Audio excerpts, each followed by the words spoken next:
teman-teman, kembali lagi di channel Weekly Crime Stories, channel yang akan membahas kisah kriminal nyata dan penuh misteri. Bagi kalian yang menyukai, jangan lupa ya dibantu diklik like, komen, share, dan juga subscribe. Untuk kali ini, kita akan membahas kisah tragis seorang gadis yang dibunuh oleh rekannya karena persaingan dalam kehebatan. Kisah ini dialami oleh seorang perempuan bernama Annie, sosok yang penuh kecermelangan dan tekad. Ia lahir di San Jose, California. Annie dibesarkan oleh keluarga pekerja keras keturunan Vietnam Amerika. Penekanan keluarganya pada pendidikan dan ketekunan mendorong impiannya, dan Annie unggul secara akademis.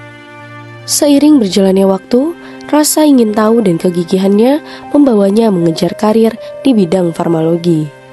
Pada tahun 2009, Annie adalah seorang mahasiswa doktoral berusia 24 tahun di Universitas Yale, bertunangan dengan kekasih pada masa kuliahnya, Jonathan Widawski. Dengan tanggal pernikahan yang sudah ditetapkan, hanya beberapa hari lagi, Annie memiliki masa depan yang cerah di hadapannya.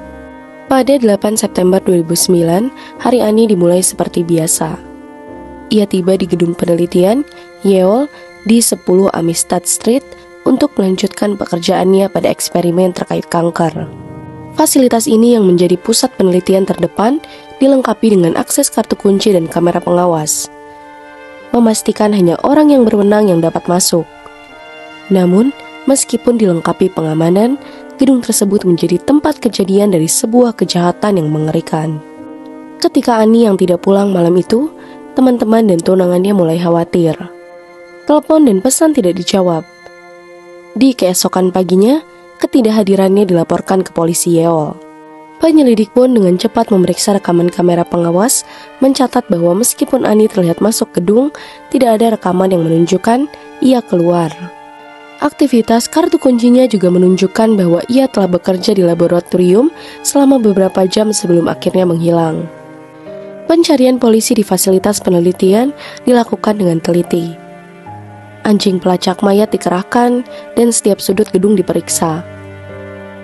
Lingkungan yang steril yang sebelumnya dipenuhi dengan semangat ilmiah kini terasa mencekam dan keheningan yang berat oleh pertanyaan-pertanyaan tanpa jawaban. Hari-hari pun berlalu tanpa tanda-tanda keberadaan Annie.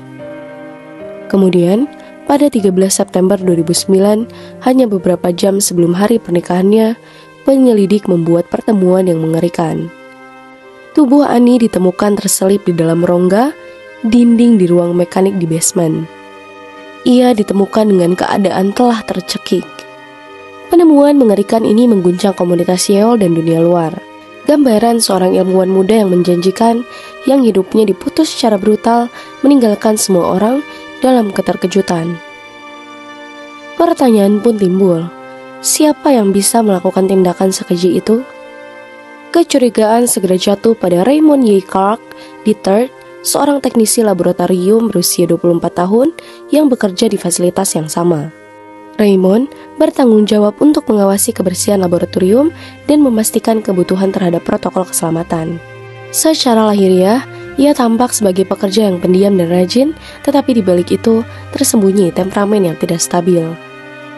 Lahir dan dibesarkan di Branford, Connecticut, Raymond memiliki sejarah perilaku yang mengontrol dan agresif.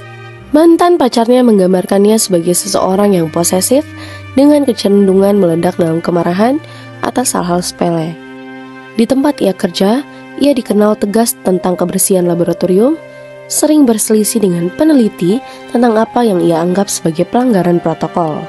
Penyelidik mengetahui bahwa Raymond pernah berdebat dengan Annie tentang penanganan tikus laboratorium, sebuah perselisihan yang membuatnya terlihat sangat kesal. Saat penyelidik menggali lebih dalam, potret menakutkan tentang Raymond mulai muncul. Ia memiliki sifat yang teliti yang menyembunyikan sisi gelap yang lebih berbahaya. Bukti forensik pun mulai menumpuk melawannya. Aktivitas kartu kunci menunjukkan ia berada di basement sekitar waktu hilangnya Annie. Dan bukti DNA yang ditemukan pada pakaian Annie di bawah kuku jarinya cocok dengan Raymond. Dengan bukti yang memberatkan ini, Raymond ditangkap pada 17 September 2009 dan didakwa dengan pembunuhan. Di pengadilan, jaksa menggambarkan gambaran yang mengerikan tentang kejahatan itu. Mereka pun berargumen bahwa frustasi Raymond terhadap Annie karena prosedur laboratorium telah memuncak menjadi ledakan kekerasan. Pada hari pembunuhan, ia memancing Annie ke basement dengan dalih mendiskusikan masalah laboratorium. Begitu sendirian, ia menyerangnya, mencekiknya dalam kemarahan yang tak terkendali. Untuk menyembunyikan kejahatannya, ia menyelipkan tubuhnya ke dalam rongga dinding dan dengan cermat membersihkan tempat kejadian, berpikir ia bisa lolos dari deteksi. Namun, upaya penyamaran itu jauh dari sempurna. Penyelidik menemukan potongan-potongan bukti yang mengungkapkan usaha Raymond untuk menghapus jejaknya. Noda darah terlalu samar untuk diperhatikan pada pandangan pertama, ditemukan pada perlengkapan pembersih. Rekan kerjanya mengingat perilakunya yang aneh setelah hilangnya Annie, menggambarkannya sebagai orang yang sangat tegang dan mudah tersinggung. Penekanannya yang berlebihan untuk mengendalikan operasi laboratorium selama penyelidikan semakin meningkatkan kecurigaan. Persidangan pun dipenuhi dengan emosi, dengan keluarga dan teman-teman Annie menceritakan kehilangan yang mendalam yang mereka rasakan. Tunangannya, Jonathan, berbicara dengan air mata tentang mimpi-mimpi yang mereka bagi dan kehampaan yang kejam yang ditinggalkan oleh ketidakhadirannya. Pembelaan mencoba berargumen bahwa tindakan Raymond tidak direncanakan tetapi lahir dari kemarahan yang tiba-tiba dan tak terkendali. Namun, rekonstruksi rinci dan kejahatan yang disampaikan jaksa membuat sedikit keraguan tentang langkah-langkah terencana yang diambil Raymond untuk menyembunyikan kesalahannya. Pada akhirnya, Raymond mengaku bersalah atas pembunuhan dan percobaan pelecehan seksual menghindari persidangan yang panjang. Pada tahun 2011, akhirnya ia dijatuhi hukuman 44 tahun penjara tanpa kemungkinan pembebasan bersyarat. Pembunuhan Annie Lee ini meninggalkan jejak yang tak terhapuskan di Universitas Yale dan komunitas akademis yang lebih luas. Kejadian ini memicu diskusi tentang keselamatan di tempat kerja, terutama bagi perempuan, dan mengarah pada peningkatan langkah-langkah keamanan di fasilitas penelitian di seluruh negeri.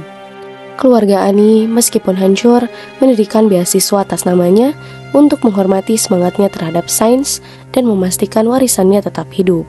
Meskipun keadilan telah ditegakkan, ketidakbermaknaan kematian Annie terus menghantui mereka yang mengenalnya. Kesadaran yang mencekam bahwa kekerasan semacam itu bisa terjadi di tempat yang berdedikasi untuk pengajaran pengetahuan tetap menjadi pengingat yang jelas tentang rapuhnya kehidupan manusia. Semangatnya yang ceria dan masa depannya yang menjanjikan dipadamkan dalam tindakan kekejaman yang tak terbayangkan, meninggalkan kehampaan yang tidak pernah bisa diisi. Saat keluarga bahkan tunangannya berduka, mereka berpegang pada kenangan tentang tawanya, kecerdasannya, dan ketekunannya yang tak tergoyahkan, berjanji untuk menjaga ingatannya tetap hidup. Bagi kalian yang menyukai kisah kriminal seperti ini, jangan lupa ya dibantu diklik like, komen, share, dan juga subscribe. Dan untuk para penonton serta komentator setia, terima kasih telah membantu Weekly Crime Stories menjadi lebih baik lagi. Terima kasih.